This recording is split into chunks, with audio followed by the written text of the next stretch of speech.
নমস্কার, আমি অলোক হালদার। 2024-এ ঘুরছে ভাগ্যের চাকা, আর তাতে করেই 5 রাশির কিন্তু বিরাট পরিমাণে আর্থিক লাভ।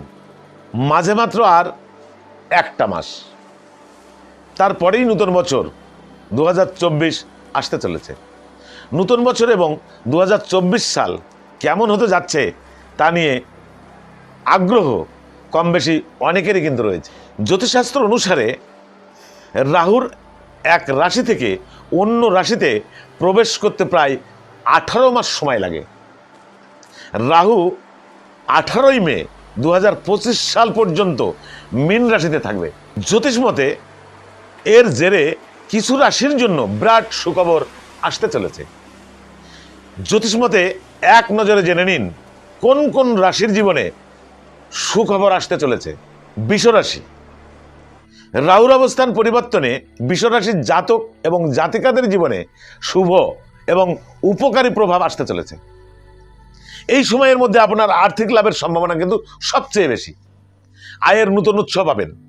চাকরিজীবীদের জন্য ভালো সময় আসছে। বৃষ রাশি, অফিসে আপনার দায়িত্ব ভালোভাবে পালন করবেন।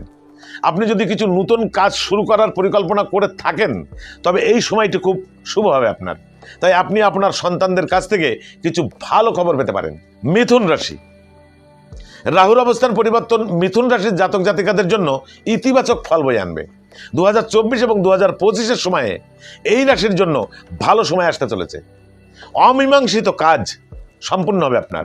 অফিস আপনার মর্যাদা বাড়াতে পারে, তাই পদোন্নতি পাওয়ারও কিন্তু সম্ভাবনা রয়েছে। তুলা রাশি, রাহুর বর্তমান অবস্থানে এই রাশির জন্য খুব ভালো ভাগ্যবান হতে চলেছে। নিজের কাজে সাফল্য পাবেন। এই সময়ের মধ্যে যে কোনো ইচ্ছা পূরণ হতে পারে আপনার, তাই বিদেশে কাজ করতে ইচ্ছুক ব্যক্তিরা সুখবর পেতে পারেন। বৃশ্চিক রাশি, 2025 সাল পর্যন্ত সময় জীবনে অনেক সুখবর বয়ে আনবে। প্রেম জীবন ভালো হবে, সঙ্গীর সঙ্গে ভুল বোঝাবুঝি দূর হবে, বাড়ির পরিবেশ ভালো থাকবে, জীবনের গুরুত্বপূর্ণ সিদ্ধান্ত নিতে আপনি সফল হবেন। ধনুরাশি, রাহুর বর্তমান অবস্থানে ধনুরাশির জাতকদের জন্য খুব ফলদায়ক এবং শুভ ফলদায়ক বলে মনে আশা করা হচ্ছে। রাহু পরিবর্তনের সময়ে অমীমাংসিত কাজ শেষ হতে পারে আপনার, তাই সম্পত্তি সংক্রান্ত কোনো বিষয়ে বিচারাধীন থাকলে সিদ্ধান্ত আপনার পক্ষে আসবে।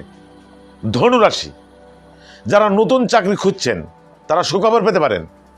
কেউ কেউ বিদেশ যাওয়ার সুযোগও পেতে পারেন। সুধীমণ্ডলী, এই রাশিগুলি নিয়ে আমি আলোচনা করলাম। এই বিষয়ে কোনো মতামত থাকলে সরাসরি ফোন করুন। কোনো কিছু জানতে ইচ্ছুক হলে আমার কমেন্ট বক্সে গিয়ে লিপিবদ্ধ করে লিখে জানাবেন। আমি চেষ্টা করব শুভ সংবাদ পৌঁছে দেওয়ার জন্য। আপনারা সকলেই ভালো থাকুন এবং সুস্থ থাকুন, এই কামনা করে আজকের মতো আমি এখানেই বিদায় নিচ্ছি। নমস্কার।